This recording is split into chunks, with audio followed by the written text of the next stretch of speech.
ఏదైతే తెలంగాణ గురుకుల బోర్డు నియామకాలు చేపడుతుందో ఈ నియామకాలను ట్రిప్ బోర్డు అనేది ఆరోహణ క్రమంలో భర్తీ చేయడం వల్ల చాలా పోస్టులు అనేది బ్యాక్లాగ్ వెళ్ళే అవకాశాలు ఉన్నాయి.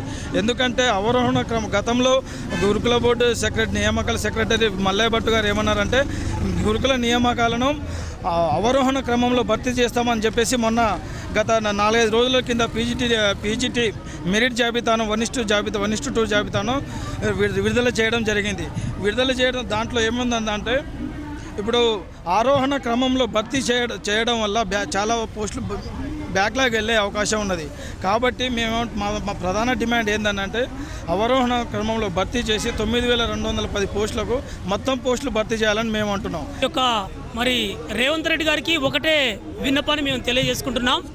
కాబట్టి 10 సంవత్సరాల నుంచి నోటిఫికేషన్లు లేక ఇబ్బంది పడినటువంటి యువత ఎన్నో కష్టాలు పడి ఈ యొక్క ఎగ్జామ్స్ రాస్తే మరి టీఎల్, జేఎల్, పీజీటీ, టీజీటీ వైజ్గా ఫిలప్ చేస్తానని భర్తీ చేస్తానని హామీ ఇచ్చి ఇప్పుడు మరి ఆ విధంగా భర్తీ చేయకపోవడంతో ఈ యొక్క ధర్నా చేపట్టడం జరుగుతుంది.